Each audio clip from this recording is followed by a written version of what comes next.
We think of intelligence as a conscious, deliberate activity that follows the laws of logic.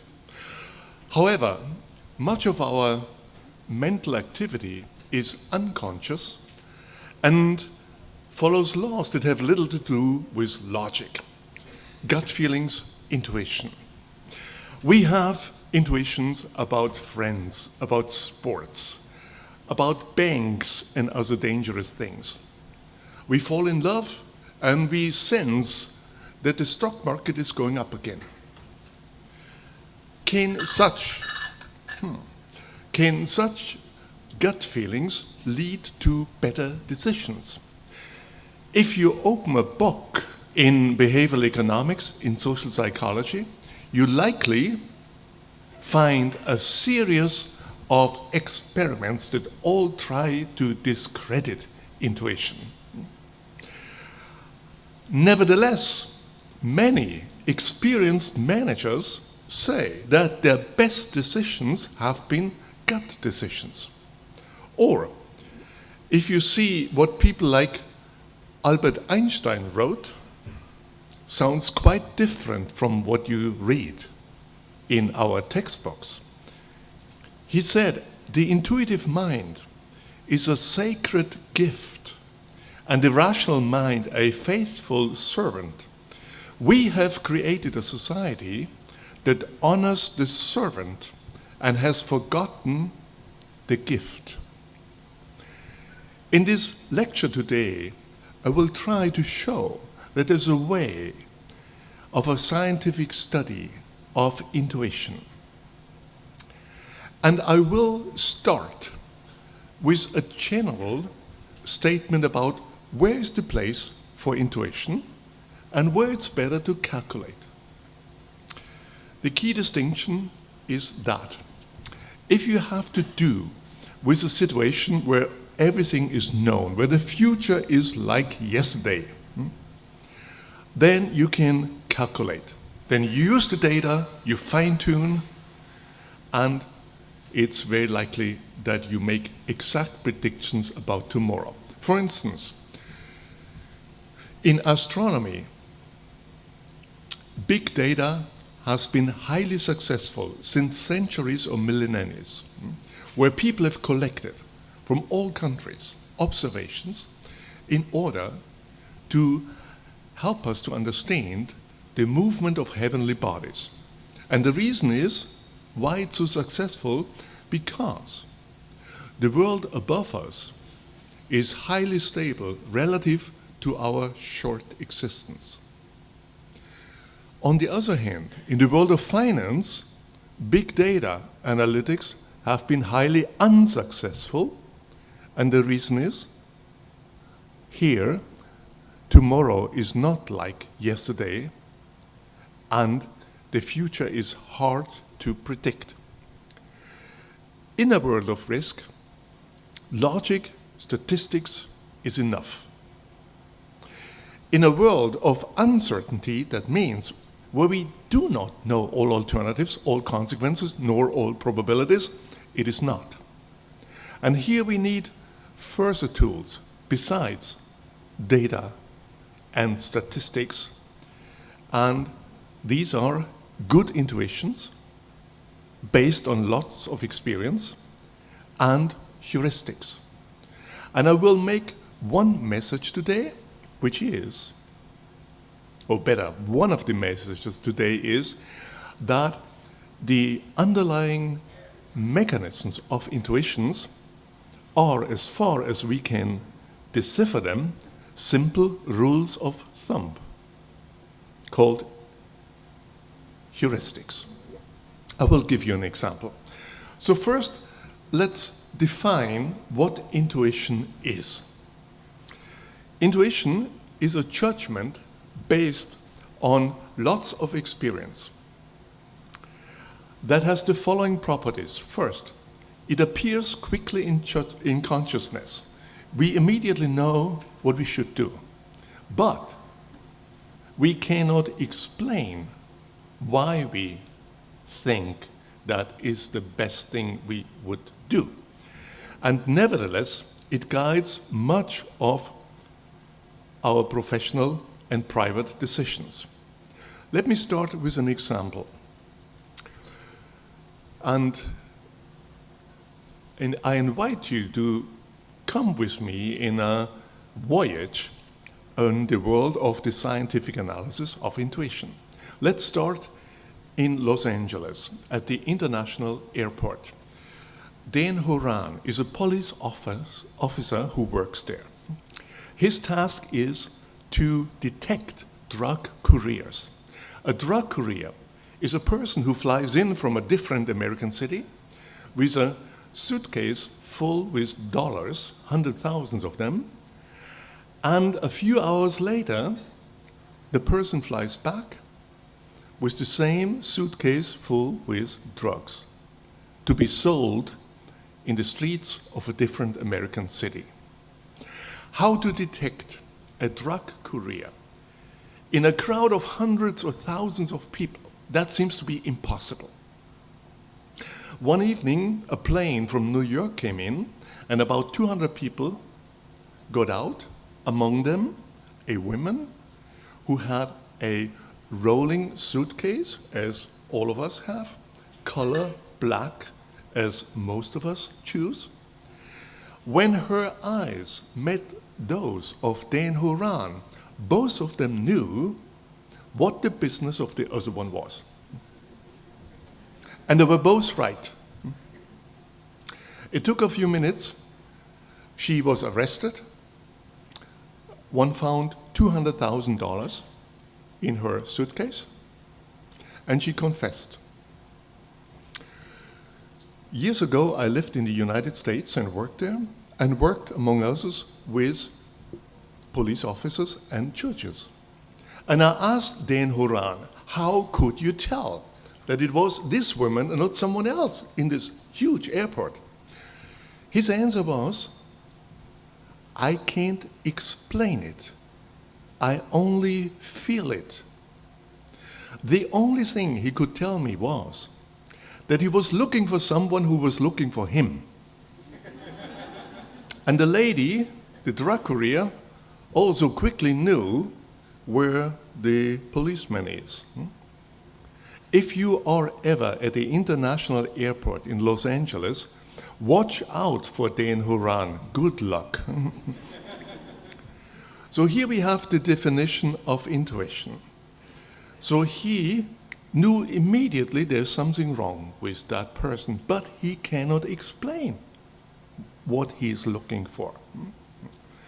And nevertheless, it defines his professional ability. So, intuition is not an arbitrary decision. It is not a sixth sense. It is also nothing that God tells us. And it's also nothing that only women have. We men also have intuitions. Nevertheless, and it's based on lots and lots of experience. Dan Horan was walking, when he was a beginner, for 10 years with an experienced colleague who taught him to see. At the beginning, he didn't see anything. When the colleague said, Dan, do you see this man over there? Dan Horan saw 50 men. And only slowly he learned to see. But he never understood what he exactly is looking for. Nor did Nevertheless, our society has problems with intuition. And an example is the Californian law. When a policeman stops a person with illegal drugs or weapons, and the case gets before the court, and the judge asks, why did you stop this person? And the policeman says, honestly, I had a hunch. That doesn't count.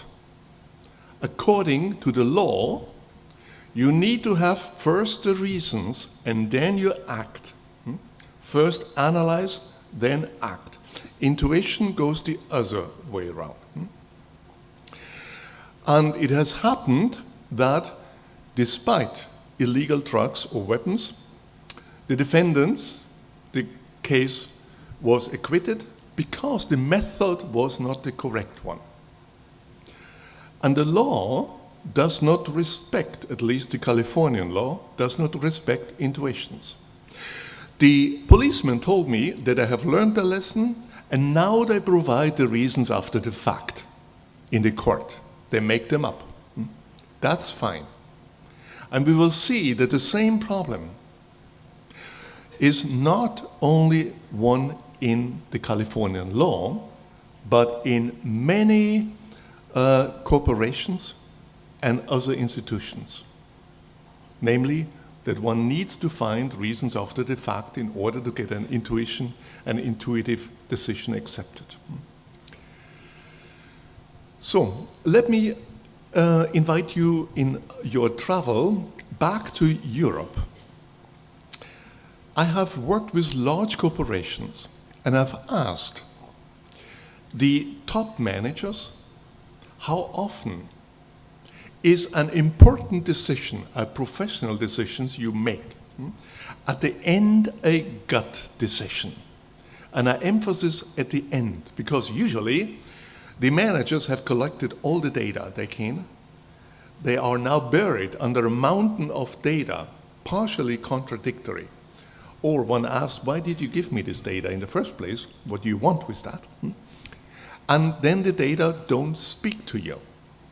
They don't give you the answer.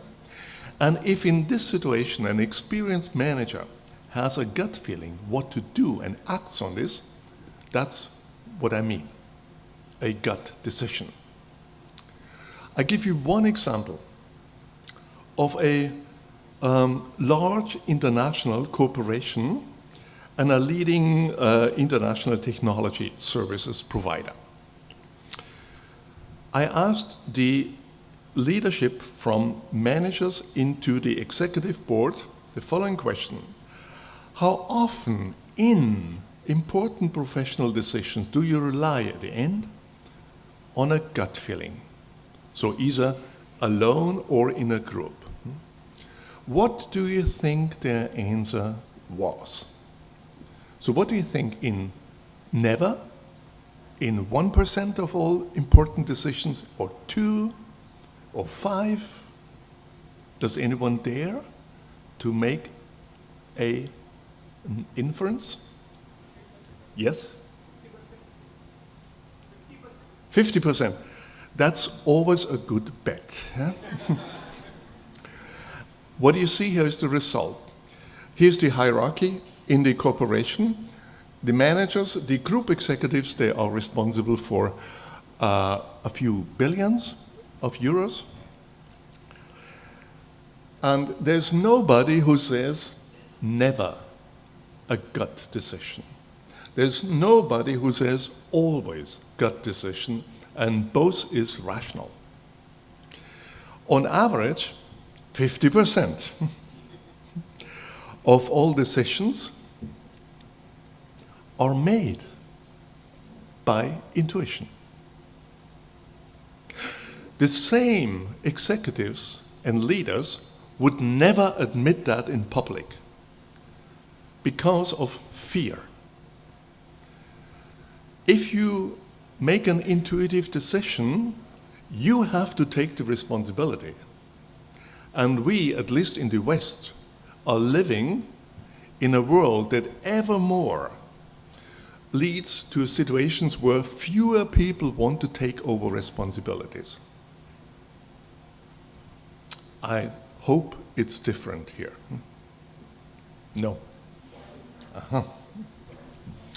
Okay, the more important.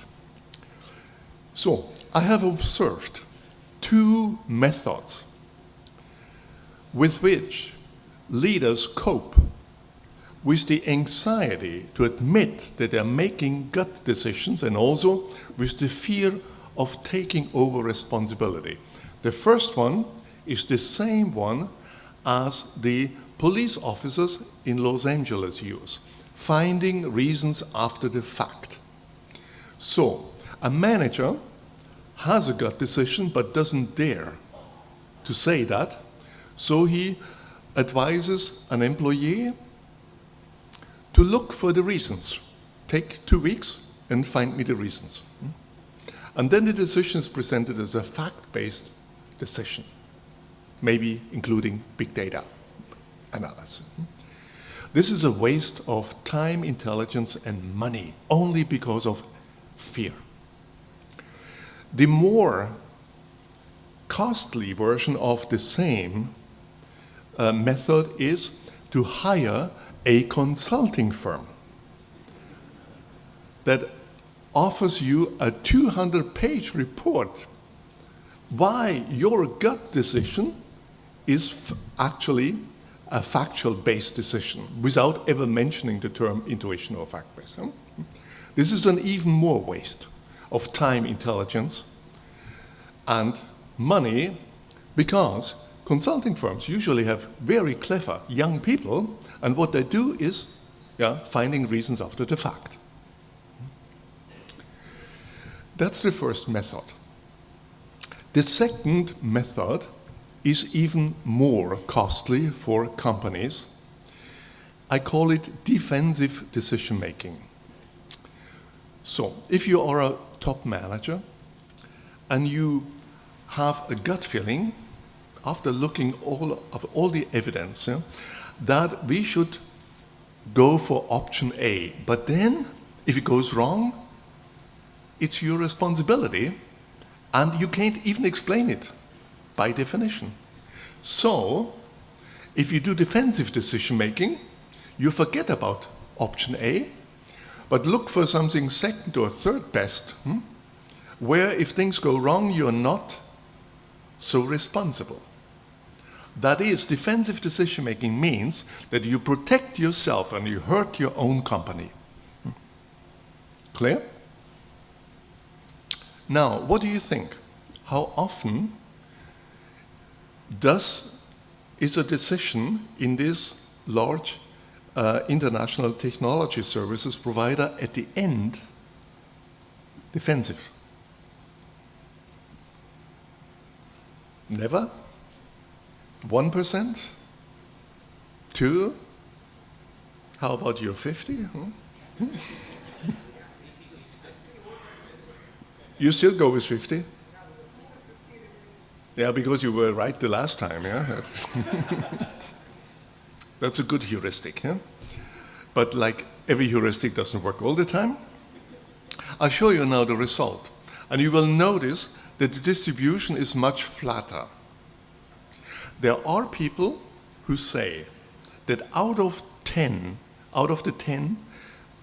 important decisions, they never made a defensive decision. If you interview them, then you get responses like, if the company is in good shape, I'm in good shape. If it's not, I'm not in good shape. So here, the identification between the leader and the interests of the company are aligned. On the other side, you see that there are some who say basically always, am I making defensive decision-making?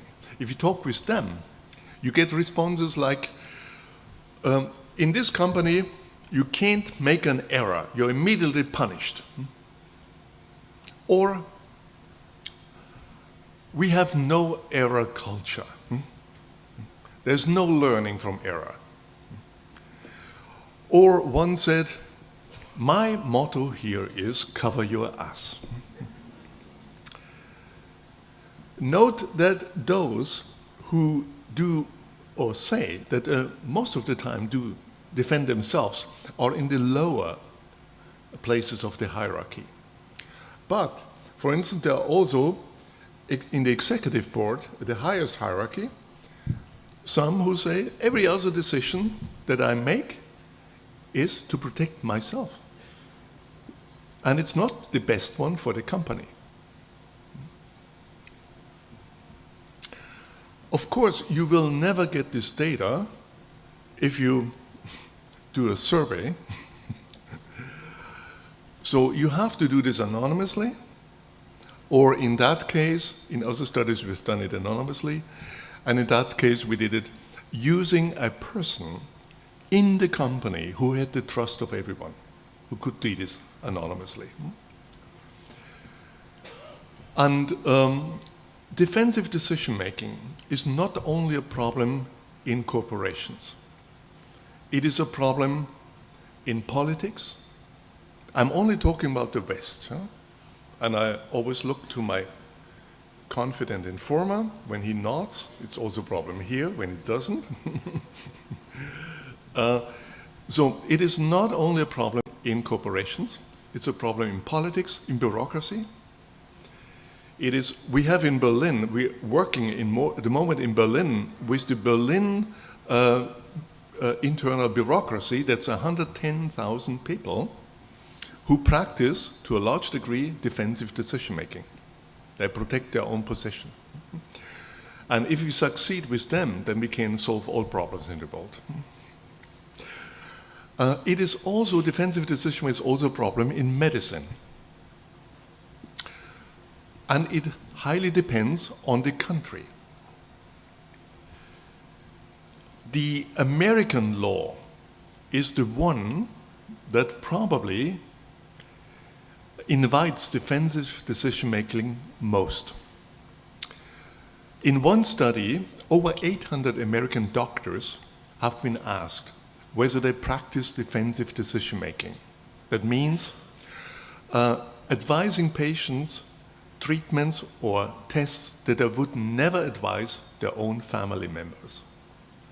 Typically, too much of everything. Unnecessary medication, unnecessary drugs, unnecessary antibiotics, unnecessary cancer screening techniques, and even surgery. What do you think? So these were over 800 doctors. What proportion of them said, yes, that's what I'm doing.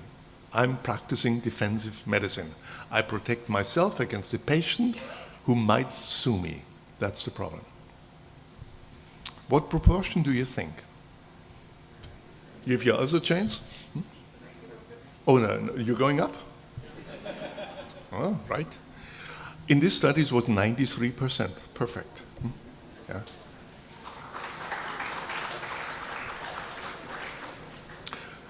Just a question for you. Could it be that you read something in my book, Risk Savvy? 100%. Okay. It's an intuitive mind here. So this figure, 93%, is probably an underestimation because not everyone admits it to the other or even admits it to him or herself. And in the same way, this is probably an underestimate. And you may be actually right with your 50%. Defensive decision-making originates in a certain error culture. One can, to simplify, distinguish between positive and negative error cultures. A positive error culture starts with the assumptions that errors sometimes happen. If an error happens, then it's taken as valuable information in order to be able to fix something, to find the causes, and improve so that errors don't as likely happen again. In a negative error culture, one starts with the assumption that errors must never happen. And if one happens, one tries to get it under the carpet. And if that doesn't work, one looks to find the guilty person. And that exactly leads then to defensive decision-making, because then you do nothing, because you don't want to be in this situation. You don't take any risks. And how to deal with this situation? I'm not going in much things, but I'll give you just two examples. One way that has been proven successful is if the top leadership changes the error culture. For instance, by coming out and saying, look, this idea to set up this plant in where? In Malaysia, was not a good idea. And now let's think, and I was part of the decision. And now let's think what we made wrong. And that sets an example for those on the down in the hierarchy that they suddenly can also talk about errors. Another example for how to deal with that is, and it's also an example, just talking about it doesn't help anything. You need to do something concrete. Here's an example. Do you know the game Monopoly? It's known here. You can get in a prison in this game, and there is a card, get out of prison, for free. So that company had done the following. It has given everyone in the top leadership a get out of prison card with the instruction, if you take risks for our company and it goes wrong, we will ask no questions, only for your card. And that changes the entire culture. Because if there's someone who has not turned in his card for 2 years, then questions are asked. Is he not taking any risks for us? And these are examples how you can turn everything around. An example for positive error cultures are the international air companies, at least the cockpit culture. And that's the reason why, if you're up there, it's as safe as nowhere on Earth, on ground. And they work not with getting out of prison cards, but with checklists and with critical incidents reporting systems, where everyone can report, knowing that he or she will not be punished. But it's taken as an information in order to improve the system. And that has worked. An example for negative error cultures, at least in the West, are many of our hospitals. In the US, the estimates are that the number of people who are killed in American hospitals by avoidable errors is increasing from about an estimated 50 to 100,000 in 2000, and it's now in 2015 estimated around 200 to 400,000. These are all crude estimates, but it shows you how important this problem is, and it may be relevant for yourself. So, let me summarize that part. It is very important to change negative error cultures to positive error cultures. And it's also important in the first place to give good intuitions their place and to change a culture where someone can stand up and say, based on my experience, I think we should do X. I can't explain it, but that is not the most important thing. The most important thing is whether it's successful. And we are moving more and more into a society where no longer success counts, but the ability to give reasons for something, even if it sinks the entire company. That's fine. But intuition, without being able to explain it, that's not.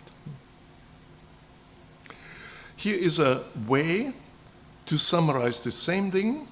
Here are 3 ways to slow down innovation. And intuition is one source for innovation. First, always mistrust gut feelings. That's what you find in the behavioral economics literature.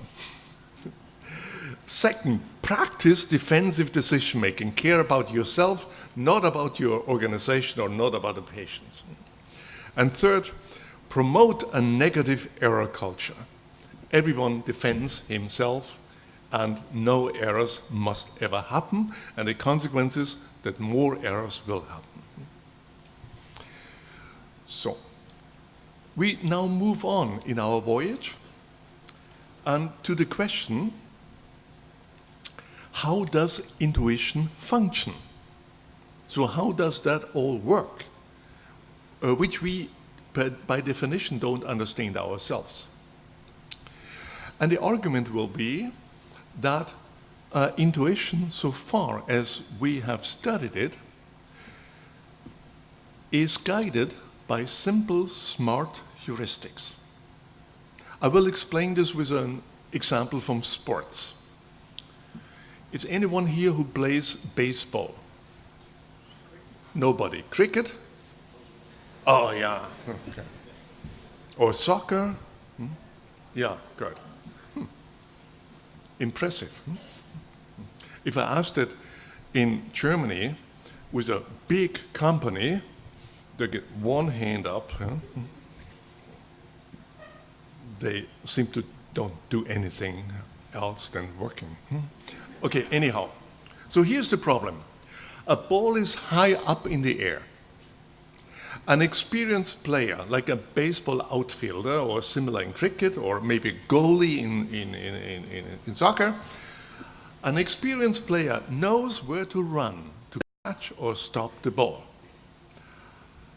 How does he or she know? What is the mechanism? And there are two visions. One vision is this. It's a complex problem, we need a complex solution. That's the common standard. And the other one that I will try to put in your minds, it is a problem with high uncertainty. Remember the distinction between risk and uncertainty? High uncertainty, for instance, there's wind, there's spin, that all can't really measure. So you need to look for a simple solution that is robust. Okay? First, the usual one, yeah? Complex problem, complex solution.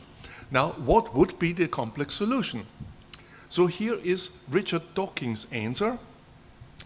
In his brilliant book, The Selfish Gene, you find his idea about the solution, and that's maybe the only thing where he failed. He says, when a man throws a ball high in the air and catches it again, he behaves as if he had solved a set of differential equations in predicting the trajectory of the ball. And of course he knows that soccer players can't do that, or cricket players, I assume. And then he says, at some subconscious level, something functionally equivalent to the mathematical equation is going on. Note two things. He puts in the term as if. He behaves as if. That's economic theory. We don't care what they actually do. We have our model, and we just say they behave as if they use our model. And if the model is general enough and it's enough free parameters, we can explain everything. That's the status of much of decision theory. And this is why everything what we do can be somehow, after the fact, explained by some expected utility model, but not before. So, and the second thing is, he thinks that something the same is going on. If he means with that some version of unconscious calculation of a trajectory, you will see in a minute that's not the case. So, but let's look at trajectory calculations. Do you know how to calculate a trajectory of a ball? That's how it goes. And the problem is not the calculation, but the estimation. The estimation of the parameters. For instance, alpha is the initial angle with which the ball was thrown. Yeah? And even if your brain has encoded G and other things and can do the calculations, you still have to do all these estimations, including things which I have left out here in order to give you an easier version. I have no wind in here, no direction, no speed, no spin, and that's all what you have to estimate in order to do that in a few seconds.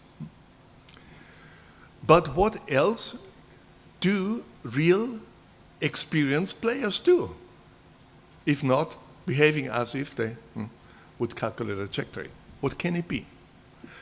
A number of experimental studies have shown that experienced players use a set of simple heuristics, and I'll show you the simplest one that works when the ball is already high up in the air.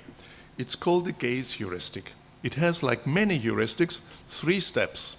The first one is fix your eye on the ball. Second, start running. And third, adjust the running speed so that the angle of gaze always remains constant. The player here does exactly that. Watch how he is running. He's running so that the angle of gaze remains constant. And what happens? He's there where the ball is coming down. Do you want to see it again? Here it is. The important thing is this player can ignore all the information that you saw in the equation and also the information I left out. Has not to care about estimate all this data, but needs to focus only on one variable, the angle of gaze. And this heuristic is an example among a larger class of heuristics that we call one good reason heuristic. You just need to find it. And now, and it is a heuristic that is typically used unconsciously, so intuitively. That is, if you interview a player, how do you do it? What do you do it? The studies show that most players don't know, just like the policeman at the international airport, but they can do it. So this is the definition of intuition. The moment you know how you do what you do, like the Gaze heuristic, it's no longer intuitive. The Gaze heuristic is used not just by us or players, but also by animals. If you have a dog at home and throw a frisbee, you will notice that your dog is not trying to calculate the trajectory, but to run in a way that the optical angle remains constant. If you're a sailor and fear that another boat will crash with you, you're not going to calculate your own trajectory and estimate the trajectory of the other boat, but you just fix the other boat and see, and if the angle of gaze remains constant, then just turn away, because otherwise you have a collision. In our research, we take so the heuristics that one can identify underlying intuition, so they can be taken to teach people and to make them conscious and use them in a conscious way. And air companies do that. I give you an example. Here is the miracle on the Hudson River. You may remember a plane started in LaGuardia Airport, and after a few minutes something unexpected happened. A flock of Canadian geese collided with the plane. The turbines of modern jets are designed in a way that they can digest birds, but not Canadian geese. They're too fat. And the improbable event was they flew in both jet turbines, and which then shut down, and it became silent in the plane. We know from the passenger reports that the passengers noticed that. We also know there was no panic, only prayer. The two pilots, Skallenberg and Skiles, immediately turned around and had to make a decision about life and death. Will we make it back to the airport, or do we have to go into the water? How did they make this decision? Did they try to calculate their trajectory, their sailing trajectory? No. They used the same heuristic. It's just faster. And in this situation is, you would fix through the cockpit window, say the tower of the airport. And if the tower goes up in the window, you're not making it, you're hitting before. And that left them time to do their checklists, which they also couldn't finish. And it's a wonderful example about how, on the one hand, heuristics go together with checklists, which are the opposite of heuristics. And it's very typical, you need both. You need lots of data and smart heuristics. And it's not a question that one of these things is always better than the other one. So, the Gaze heuristic has been recently claimed to have been discovered by, do you guess who discovered the Gaze Heuristic now among humans? It's very hard to guess, by the British. So remember, in 1939, at the beginning of World War II, the German radar was in many respects better than the British, and the British had problems to deal with the German bombers in the war over Britain. And all the technology they had didn't help. And then, after a few steps, the chairman of the committee for the scientific survey of air defense, his name was Henry Tissot, slowly developed the answer. He discovered the Gaze Heuristic for a more complicated situation, as I told you. So in the situations we had, the object is a non-living object. In this situation, the object, if you are a British fighter, is a German bomber who tries to get out of the way. And that's very similar as in animal predator-prey situation. And what's here needed is a quick adaptation of the predator plane in order to do this Gaze Heuristic. So in the language of Sir Henry Tissot, there was this Tissy angle that you see, and the idea is to keep that angle constant. And I'll show you what happens if they keep this angle constant. So the bomber, the German bomber, is moving away. It's not going straight. They keep the angle constant, always keeps it constant, and then ends up in front of the bomber, and on the right side, that's the result. That's a German Messerschmitt. The claim is that the discovery of the British, of the Gaze Heuristic, contributed to the fact that the British won the war over Britain. And that's a broader claim that is hard to judge. The same heuristic then, so the Germans were advanced in rocket technology. The German Luftwaffe did not have this heuristic. They sent the fighters behind the bombers with their radar.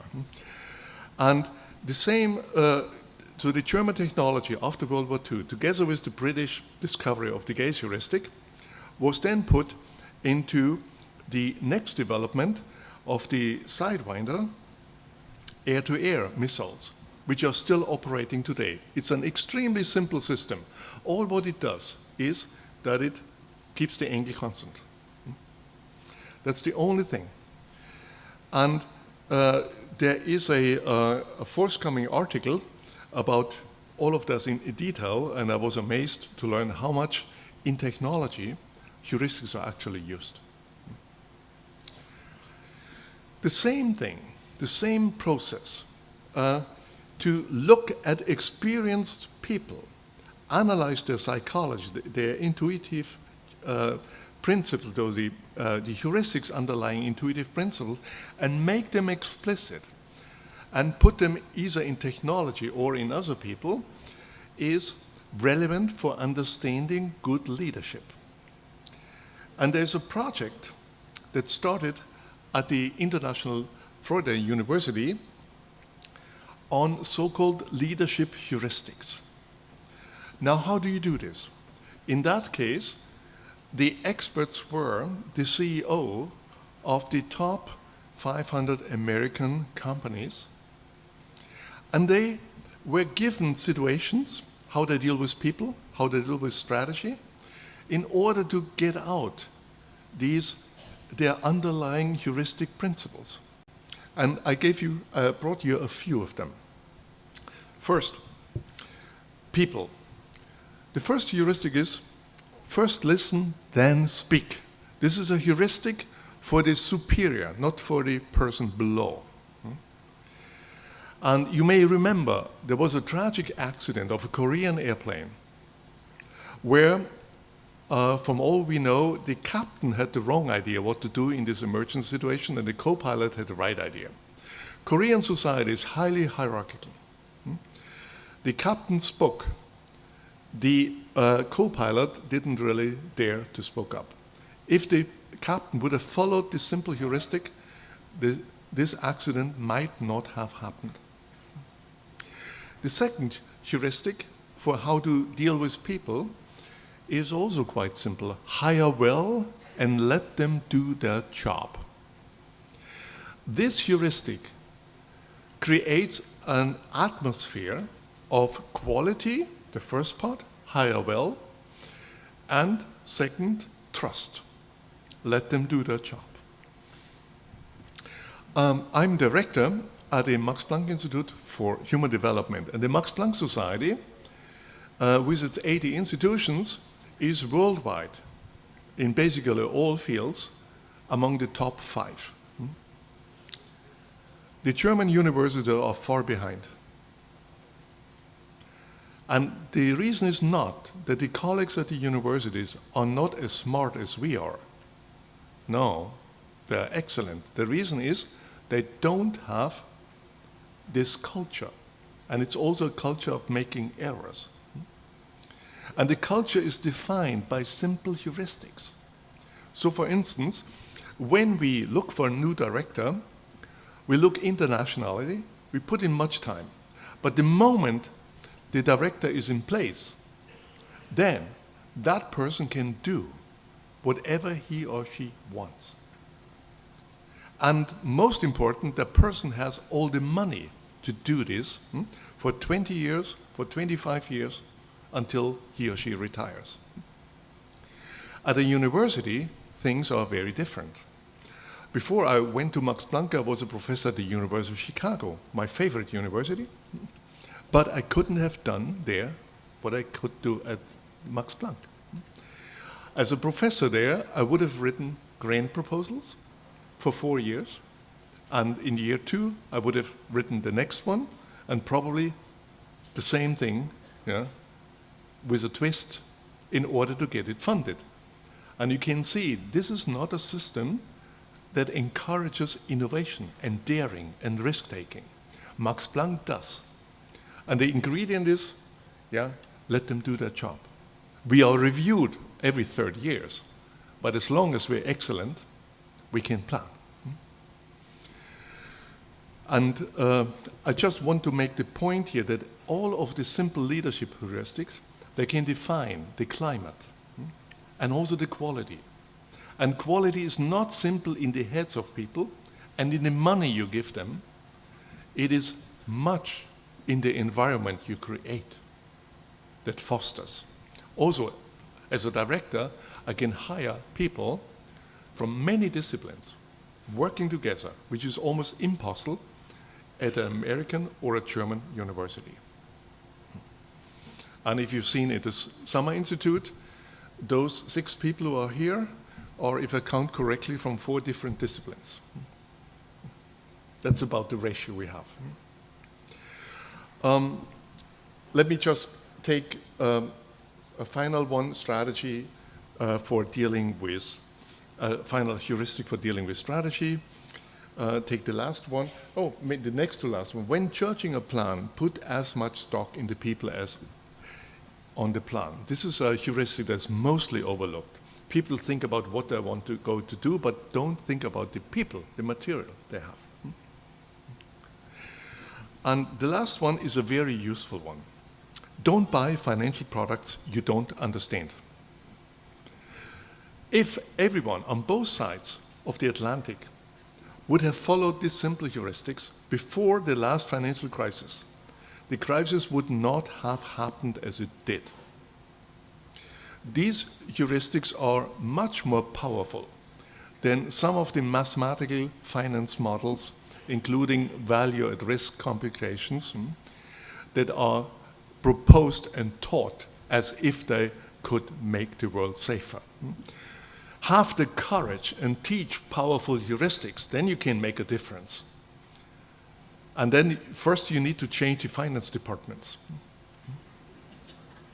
Finance has a chance at this time after the last crisis that you missed. Your reputation has been gone down, and you need to have the courage to stop following Merton, Markowitz, and so on.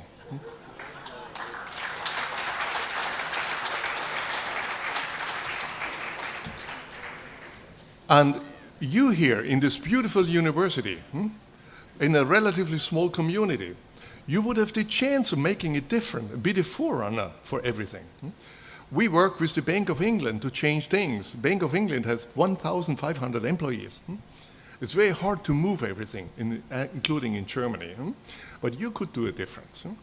And think about powerful heuristics. And think about how to make the entire system more safer. And then you can really make a difference. So let me move on in our voyage and go back to the distinction between risk, situations of risk, and uncertainty. We live in a world where we often confuse situations of fundamental uncertainty with one where we can calculate the solution, the future, and so on. This is very typical, not only in finance. And the confusion of a situation of uncertainty with one of calculable risk is known as the turkey illusion. The term is from Bertrand Russell, popularized by a number of writers in the last time. And why turkey illusion? Assume you are a turkey. It's the first day of your life. A man comes and you fear he will kill me. No, he feeds you. Second day of your life, the man comes again. You fear he will kill me. No, he feeds you. Third day, the same. By all mathematical models, Bayesian or otherwise, the probability that he will feed you and not kill you increases every day a little bit. On day 100, it is higher than ever before. But it's the day before Thanksgiving on your dead meat. That's called the turkey illusion. The turkey missed an important piece of information. He did not know all consequences or alternatives. The turkey illusion is probably more often committed by people and not by turkeys.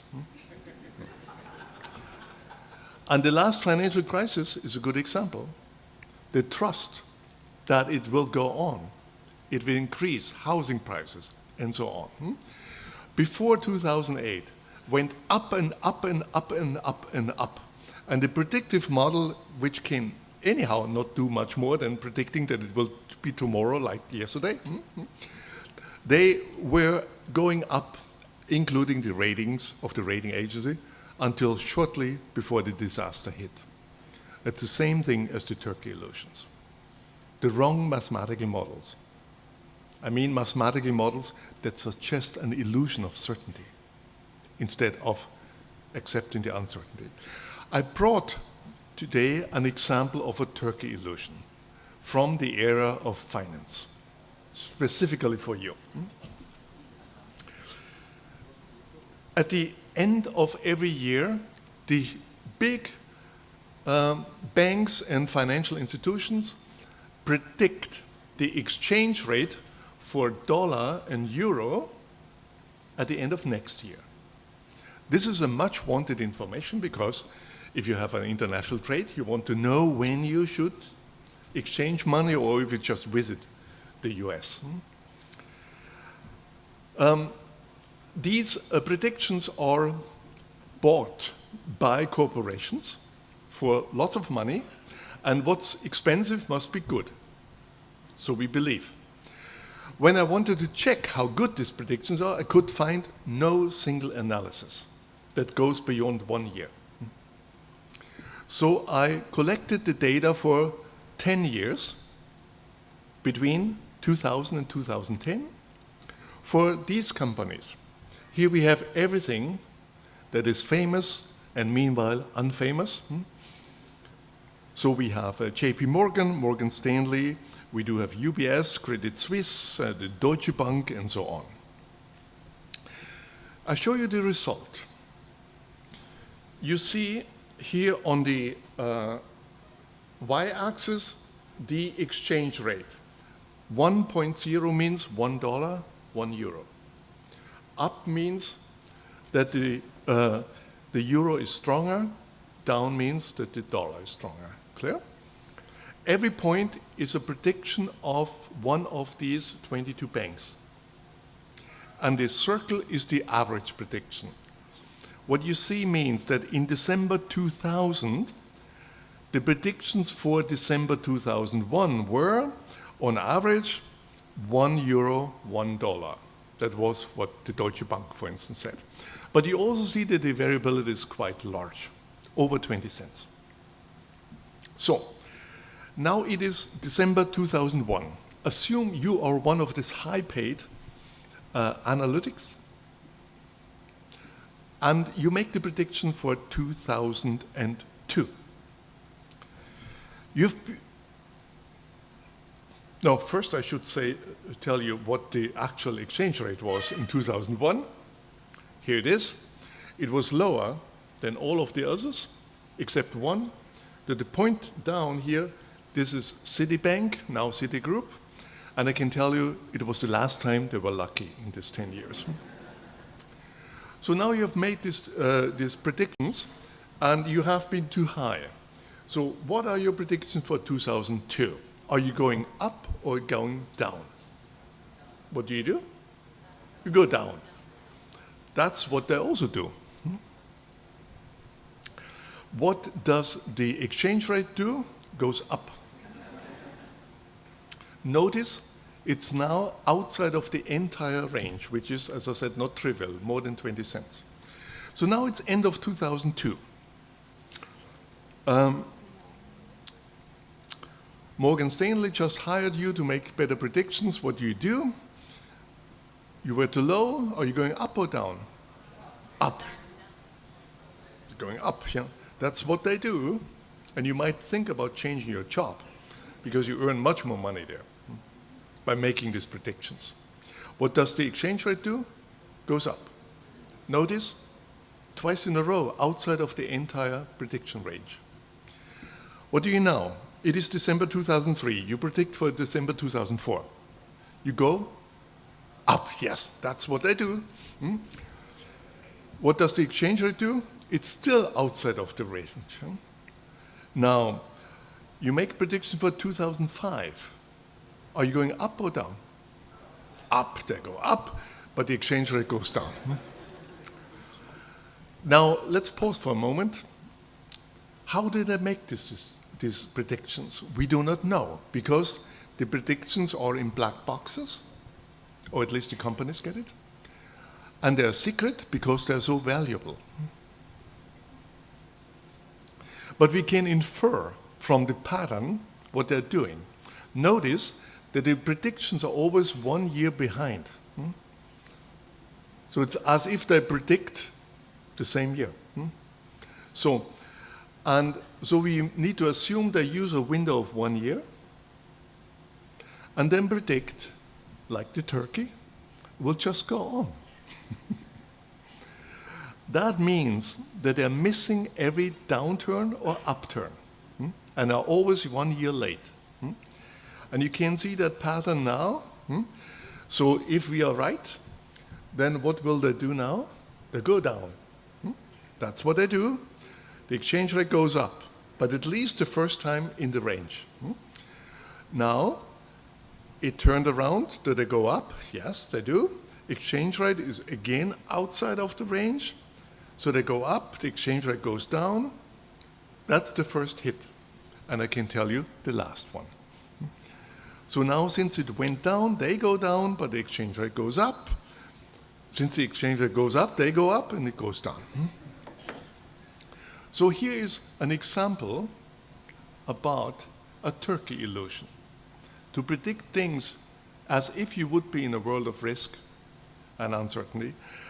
And the question is, why are these predictions made? And more important, why do people pay for these worthless predictions? There are two answers. The rational answer is, Yeah, nobody knows that they are so bad, and that's likely. I've never seen an analysis, and you probably seen the first time in your life. But there's a more interesting explanation. The managers who buy this, in order to justify their own decisions, they probably sense that it's not very good. But they want it nevertheless. Why? Because of defensive decision-making. If you are a top manager and you have to take care about the finances, and you put in your own estimate and goes wrong, it's your responsibility. If you pay Morgan Stanley for making the prediction and they're wrong as every year, that's fine. It's not your responsibility. Another waste of time, intelligence, and money only because people fail to take responsibility. So, let's get to the end. I've talked today about 3 widespread misconceptions. First, intuition is generally unreliable and untrustworthy. You get this impression still in the literature in behavioral economics. Second, big data, complex algorithms would lead always to better predictions than simple rules. That's not the case. And finally, complex problems would always require complex solutions. That's not the case. That's only the case in a world of risk where everything is certain, where tomorrow is like yesterday. And it's not the case in a world of uncertainty. So here are the 4 messages at the end. Risk is not the same as uncertainty. We need to take this distinction seriously. And economics departments deny it.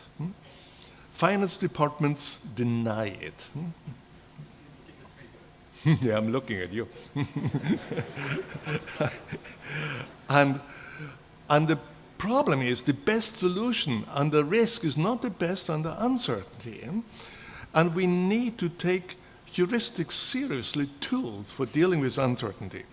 And related to that, intuition is based on exactly the same rules, and it can make intelligent decisions under uncertainty. Leadership. I've argued that to understand a good leader, you need to look at his or her toolbox of heuristics and strategies to deal with people with strategies and other things. And that's a much better, I think, approach than look at personalities, at traits and other static things. They don't help you to understand what to do. If you have a good toolbox, you can teach young students to make better, to become faster good leaders.